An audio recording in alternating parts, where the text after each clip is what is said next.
شروع اللہ کا نام لے کر جو بڑا مہربان نہایت رحم والا ہے۔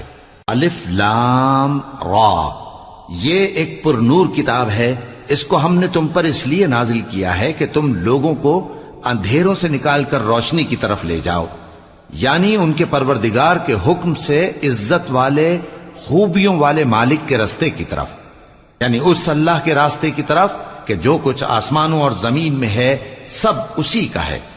اور ان کافروں کے لیے عذاب شدید کی وجہ سے تباہی اور بربادی مقدر ہے، جو آخرت کے مقابلے میں دنیاوی زندگی کو پسند کرتے اور لوگوں کو اللہ کے راستے سے روکتے اور اس میں کجی چاہتے ہیں۔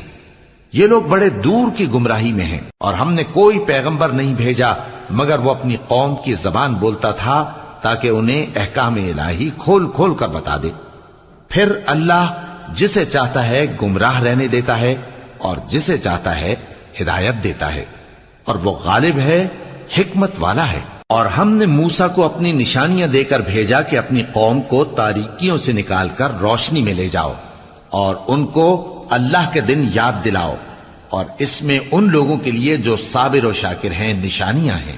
اور جب موسیٰ نے اپنی قوم سے کہا کہ اللہ نے جو تم پر مہربانیاں کی ہیں ان کو یاد کرو، جبکہ اس نے تم کو فرعون کی قوم سے رہائی بخشی، وہ لوگ تمہیں برے برے عذاب دیتے تھے اور تمہارے بیٹوں کو مار ڈالتے تھے اور تمہاری لڑکیوں کو زندہ رہنے دیتے تھے، اور اس میں تمہارے پروردگار کی طرف سے بڑی آزمائش تھی۔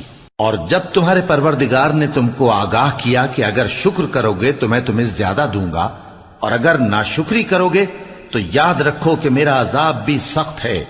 اور موسیٰ نے صاف صاف کہہ دیا کہ اگر تم اور جتنے اور لوگ زمین میں ہیں سب کے سب ناشکری کرو تو بھی اللہ بے نیاز ہے، قابل تعریف ہے۔ بھلا تم کو ان لوگوں کے حالات کی خبر نہیں پہنچی جو تم سے پہلے تھے، یعنی نوح اور عاد اور سمود کی قوم اور جو ان کے بعد تھے، جن کا علم اللہ کے سوا کسی کو نہیں۔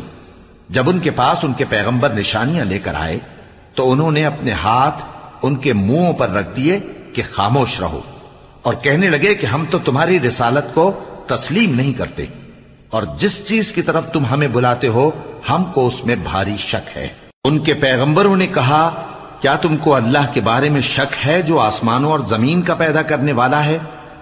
وہ تمہیں اس لیے بلاتا ہے کہ تمہارے گناہ بخشے اور ایک مدت مقرر تک تم کو مہلت دے۔ وہ بولے کہ تم تو ہمارے ہی جیسے آدمی ہو، تمہارا یہ منشا ہے کہ جن چیزوں کو ہمارے بڑے پوجتے رہے ہیں ان کے پوجنے سے تم ہمیں روک دو، تو اچھا کوئی کھلی دلیل لاؤ، یعنی معجزہ دکھاؤ۔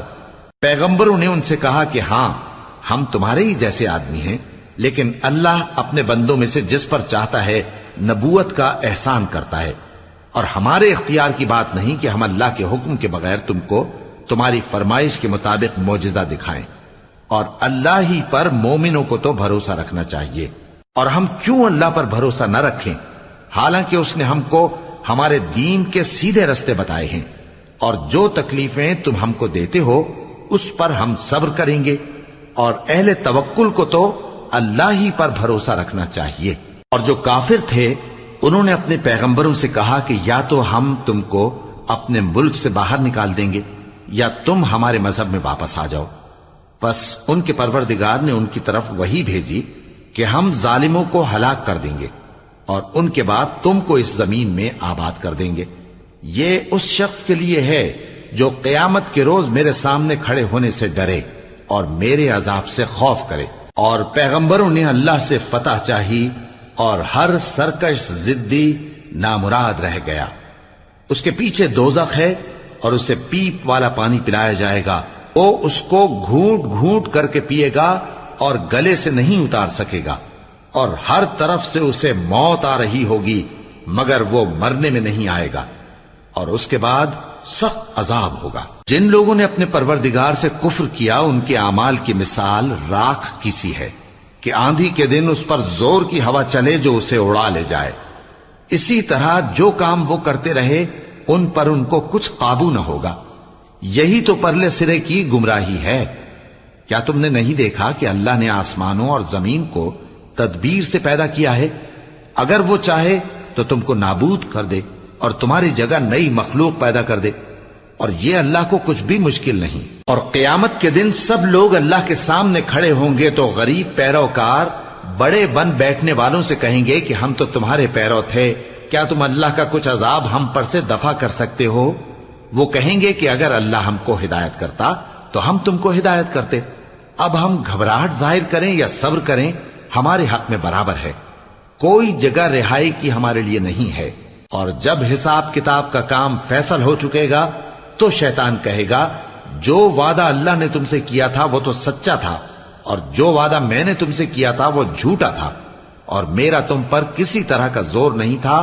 ہاں، میں نے تم کو گمراہی اور باطل کی طرف بلایا تو تم نے جلدی سے اور بے دلیل میرا کہنا مان لیا، تو آج مجھے ملامت نہ کرو، اپنے آپ ہی کو ملامت کرو۔ نہ میں تمہاری فریاد رسی کر سکتا ہوں اور نہ تم میری فریاد رسی کر سکتے ہو۔ میں اس بات سے انکار کرتا ہوں کہ تم پہلے مجھے شریک بناتے تھے۔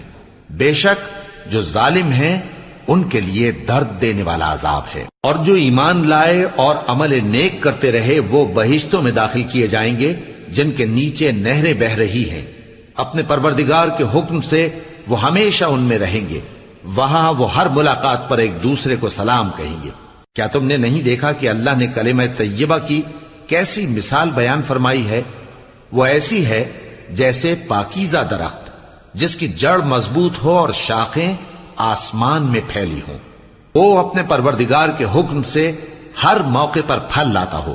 اور اللہ لوگوں کے لیے مثالیں بیان فرماتا ہے تاکہ وہ نصیحت حاصل کریں۔ اور ناپاک بات یعنی غلط عقیدے کی مثال ناپاک درخت کی سی ہے کہ وہ زمین کے اوپر ہی سے اکھیڑ کر پھینک دیا جائے، اس کو ذرا بھی قرار و ثبات نہیں۔ اللہ مومنوں کے دلوں کو صحیح اور پکی بات سے دنیا کی زندگی میں بھی مضبوط رکھتا ہے اور آخرت میں بھی رکھے گا۔ اور اللہ بے انصافوں کو گمراہ کر دیتا ہے، اور اللہ جو چاہتا ہے کرتا ہے۔ کیا تم نے ان لوگوں کو نہیں دیکھا جنہوں نے اللہ کے احسان کو ناشکری سے بدل دیا اور اپنی قوم کو تباہی کے گھر میں لا اتارا، یعنی دوزخ میں، کہ سب ناشکرے اس میں داخل ہوں گے اور وہ برا ٹھکانہ ہے۔ اور ان لوگوں نے اللہ کے شریک مقرر کیے کہ لوگوں کو اس کے رستے سے گمراہ کریں۔ کہہ دو کہ چند روز فائدے اٹھا لو، آخر کار تم کو دوزخ کی طرف لوٹ کر جانا ہے۔ اے پیغمبر، میرے مومن بندوں سے کہہ دو کہ نماز پڑھا کریں، اور اس دن کے آنے سے پیشتر جس میں نہ اعمال کا سودا ہوگا اور نہ دوستی کام آئے گی، ہمارے دیے ہوئے مال میں سے پوشیدہ اور علانیہ خرچ کرتے رہیں۔ اللہ ہی تو ہے جس نے آسمانوں اور زمین کو پیدا کیا اور آسمان سے مے برسایا، پھر اس سے تمہارے کھانے کے لیے پھل پیدا کیے اور کشتیوں اور جہازوں کو تمہارے زیر فرمان کیا تاکہ وہ سمندر میں اس کے حکم سے چلیں، اور نہروں کو بھی تمہارے زیر فرمان کیا، اور سورج اور چاند کو تمہارے لیے کام میں لگا دیا کہ دونوں دن رات ایک ڈگر پر چل رہے ہیں، اور رات اور دن کو بھی تمہاری خاطر کام میں لگا دیا، اور جو کچھ تم نے مانگا سب میں سے تم کو عنایت کیا۔ اور اگر اللہ کے احسان گننے لگو تو شمار نہ کر سکو، مگر لوگ نعمتوں کا شکر نہیں کرتے۔ کچھ شک نہیں کہ انسان بڑا بے انصاف ہے، ناشکرا ہے۔ اور جب ابراہیم نے دعا کی کہ اے میرے پروردگار، اس شہر کو لوگوں کے لیے امن کی جگہ بنا دے، اور مجھے اور میری اولاد کو اس بات سے کہ بتوں کی پرستش کرنے لگیں بچائے رکھیو۔ اے پروردگار، انہوں نے بہت سے لوگوں کو گمراہ کیا ہے، سو جس شخص نے میرا کہا مانا وہ میرا ہے، اور جس نے میری نافرمانی کی تو تو بخشنے والا ہے، مہربان ہے۔ اے پروردگار، میں نے اپنی اولاد ایک وادی میں جہاں کھیتی نہیں، تیرے عزت و ادب والے گھر کے پاس لا بسائی ہے۔ اے پروردگار، تاکہ یہ نماز پڑھیں، سو تو لوگوں کے دلوں کو ایسا کر دے کہ ان کی طرف جھکے رہیں، اور ان کو میووں سے روزی دیتے رہنا تاکہ تیرا شکر کریں۔ اے پروردگار، جو بات ہم چھپاتے اور جو ظاہر کرتے ہیں تو سب جانتا ہے، اور اللہ سے کوئی چیز مخفی نہیں، نہ زمین میں نہ آسمان میں۔ اللہ کا شکر ہے جس نے مجھ کو بڑی عمر میں اسماعیل اور اسحاق بخشے، بے شک میرا پروردگار دعا سننے والا ہے۔ اے پروردگار، مجھ کو ایسی توفیق عنایت کر کہ نماز پڑھتا رہوں، اور میری اولاد کو بھی یہ توفیق بخش۔ اے پروردگار، میری دعا قبول فرما۔ اے پروردگار، حساب کتاب کے دن میری اور میرے ماں باپ کی اور مومنوں کی مغفرت کیجو۔ اور مومنوں یہ نہ سمجھنا کہ یہ ظالم جو کام کر رہے ہیں اللہ ان سے بے خبر ہے، وہ ان کو اس دن تک مہلت دے رہا ہے جبکہ دہشت کے سبب آنکھیں پھٹی کی پھٹی رہ جائیں گی اور لوگ سر اٹھائے ہوئے میدان قیامت کی طرف دوڑ رہے ہوں گے، ان کی نگاہیں خود اپنی طرف لوٹ نہ سکیں گی اور ان کے دل مارے خوف کے ہوا ہو رہے ہوں گے۔ اور لوگوں کو اس دن سے آگاہ کر دو جب ان پر عذاب آ جائے گا، تب ظالم لوگ کہیں گے کہ اے ہمارے پروردگار، ہمیں تھوڑی سی مہلت عطا کر تاکہ ہم تیری دعوت توحید قبول کریں اور تیرے پیغمبروں کے پیچھے چلیں۔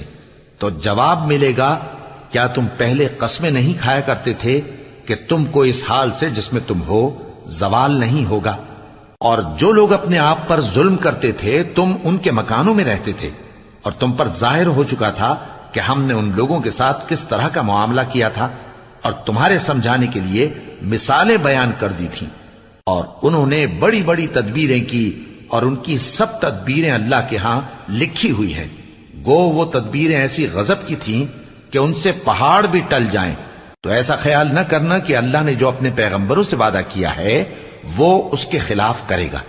بے شک اللہ زبردست ہے، بدلہ لینے والا ہے۔ جس دن یہ زمین دوسری ہی زمین بنا دی جائے گی اور آسمان بھی بدل دیے جائیں گے اور سب لوگ اللہ کے سامنے نکل کھڑے ہوں گے، جو یکتا ہے بڑا زبردست ہے۔ اور اس دن تم گناہگاروں کو دیکھو گے کہ زنجیروں میں جکڑے ہوئے ہیں، ان کے کرتے تارکول کے ہوں گے اور ان کے چہروں کو آگ لپٹ رہی ہوگی، یہ اس لیے کہ اللہ ہر شخص کو اس کے اعمال کا بدلہ دے۔ بے شک اللہ جلد حساب لینے والا ہے۔ یہ قرآن لوگوں کے نام اللہ کا پیغام ہے تاکہ ان کو اس سے ڈرایا جائے اور تاکہ وہ جان لیں کہ وہی اکیلا معبود ہے، اور تاکہ اہل عقل نصیحت حاصل کریں۔